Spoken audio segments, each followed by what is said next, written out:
don't create a video and you post it on Facebook. I mean, they have to physically go to your page, right? There's nothing sending them anywhere. They see your video and then they have to go click on your page. Maybe they'll learn some more about you. And you just got to pray to God that nobody texts them in that process. Nobody's calling them in that process. Nobody's emailing them in that process, right? So they got to go click on that page. And then they got to potentially find a way to connect with you, maybe send you a private message, maybe do that kind of stuff. Ideally, you're building content, but where's the content leading them, right? So when you think about a sales funnel, right? Like we're going to talk about this, I'm sure, here in just a bit, but think about like an ad. So you post on social media, but it's not driving them anywhere. Does this make sense? Yes. Kind of. So ideally, I think it's important to talk about the content, but I think what's almost more, it's like you have fish understanding bait. why you're building the content. You have fish bait, but you have no fishing pole. Exactly. That's exactly it. So the problem is all these fish are coming to you now, but they don't know what to do because you're not leading them anywhere. They're just taking the bait and they're leaving. What do we want as agents? What do we need? Oh yeah, we need the fish. We need contact. We need to eat. Exactly. We need first name, last name, email, phone number, whatever, right? At the very least, there's social media, somebody to stay in touch with, somebody to follow up with. Let's get them, in a drip sequence, right? Let's get them in some form of campaign, but we can't do that if we don't have their info. So I can go build content all day long, but not getting the contact isn't going to make me money. No, you know what's funny? I'm just going to keep talking about fish. But it's like, people like to post these pretty content things. They spend a lot of time in Canva creating their stupid templates. Sorry. Yeah. Templates are dumb. Also, I'm just calling everything dumb today. Don't use templates, man. Create your own stuff. Make it original because branding is important. Real quick. Didn't I tell you that like this morning? No, just kidding. Okay. I was like, your templates are trash. We had a talk about this because he wanted to use this ugly ass template. That's a lie. Templates a lie. This guy's template man. Check out his page. It's all templates. I know I need a different co-host. Anyway, continue. I had to manage his social media. It's the only reason it's good. I need somebody with brains. Anyway, continue. I gave it back to him. Now it's dead. Yeah. It is. It's dead. Okay. Mine is not anymore live. It's like your fish. Anyway, keep going. Let's just keep going. Sorry. Fishing, right? People spend all this time trying to create these pretty posts and all this stuff like that. You make a good point. Is that they have no call to action. They have nothing to collect their contact information. Yep. Nothing. So what happens is they sit there, they're in their boat, they set up the fishing rod, and they're watching the fish come, and they see the rod jerk, and they go, oh, I got a bite. And that's them looking at their likes and their comments and their views. They're like, oh my God, people are liking it. No one's texting you. Other people who got 10K on their short video, but they closed no deals. Yep. They meant 10K in views, not 10K in dollars. And that's a problem because it's a little bit of a cheap dopamine thing. You see these fish biting your fishing pole and you just look at it. Oh my God, so many people are biting it, but you never pick up the fishing. And I do want to add something to this. So, social media, I think, is used for two things, right? There's two key spots with social media. Number one is staying relevant to the people you already know, people who are already in your database, people you already have a relationship with. This is them getting reminded constantly through your content that, oh, that's right, Aiden is a real estate agent. Oh, shoot, he closed another deal. It's just a constant reminder of who you are and what you do. And so the goal is that next time they need your service or they know of somebody who's looking for your service, they think right back to that form of content that stuck with them and said, oh, I have a perfect contact for you. But again, that's one, which I'm sure we'll break down a little further. The second one, again, is what we were talking about, which is the part everybody misses, is how do you build content that is there to remind your database, which most of us already do, but ensure that we're adding that extra piece in there to actually collect data for those who are watching our content for the first time. Yeah, you know what I just thought of? We don't want to miss out on that. The age-old adage of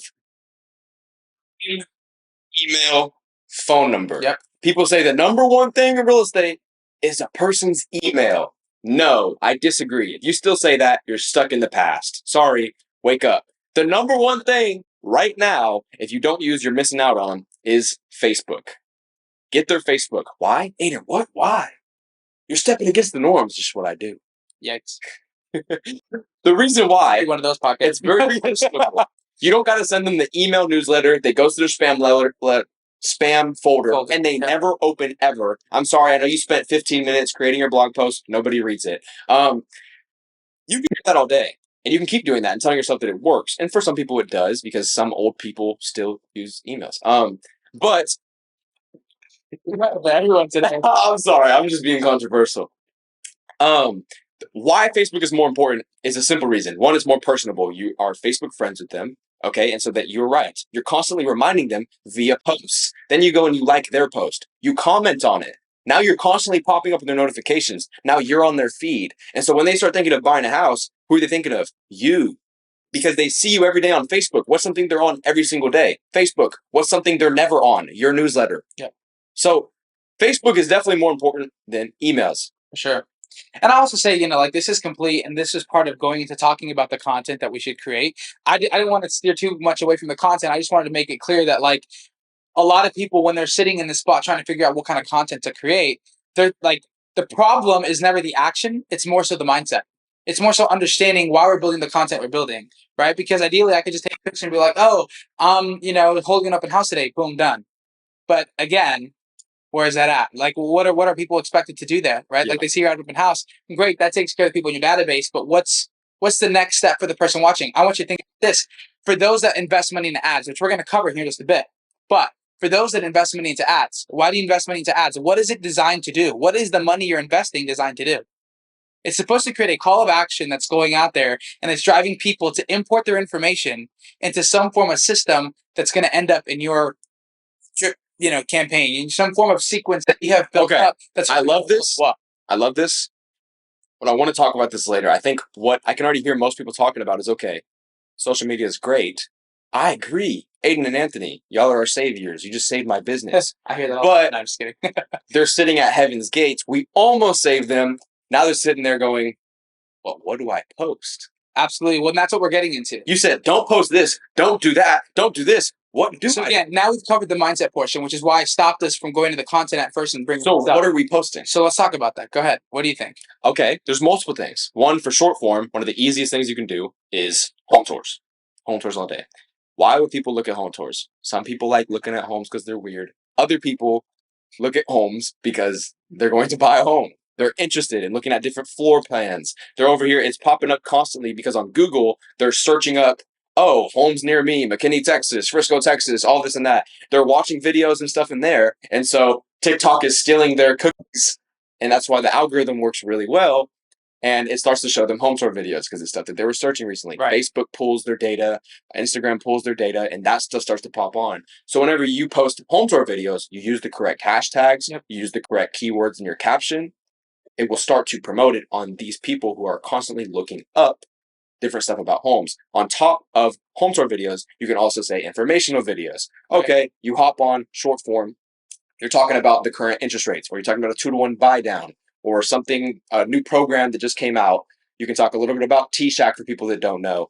VA loans, how they get 0% down. How most people think that they have to put down 20%, but if you're a first-time home buyer, you only have to put down 3.5, sometimes even 3. So there's a whole bunch of different stuff you can talk about that people are just out of the water from, and they want to learn. Be the knowledge broker, because then they'll come back to your page to learn more about their buying process that they're super scared on. And you want to talk a little bit about these paid ads? One of the great ways you can transition into that is to also run ads, or in the same post, talk about, oh, I have a buyer's checklist. Click right here to download it for all you people who are wondering. That's exactly it, yeah. Funnel, get their name, email, phone number. Well, that's the thing, right? So we're talking about having a paid ad for that? Yes. Okay, so before we get to that, though, I keep coming back to the whole idea of the strategy, right? Because we can talk about paid ads all day, and we are going to, because people do have money, they do want to invest. But I'm also looking out for the agents who are watching this who are going, damn, where do I get started? So maybe I don't have money for paid ads. So the question is, again, how do I leverage my marketing in a way that an ad could without having money? Yeah. Well, this is where it's important that you have some form of funnel built up, and then you have some form of step that you're telling the viewers watching, whether they've seen it, whether you have a relationship with them or you don't. The goal is that there's an action step for them to take. So, for example, you go make a post that the first one you said was, well, let's just talk about the interest rates. You said, as a realtor, maybe you go shoot a video and talking about the interest rates. Okay, let me ask you a question. Why would you make a video about that? Why is that so engaging to the audience? Because it's the target audience. Okay, but what's the problem? Like, why would they care about that? Because they don't know. They don't know, and why else? Because for those that do know about interest rates, they're curious to know the update on the interest rate because of what? That's, for the most part, something that's holding a lot of people back. 100%. It's fear, right? So what's another big thing that allows us to get contact information? The same reason we go into an ad. I don't want us to get too specific in the ads, but what gets us that contact information?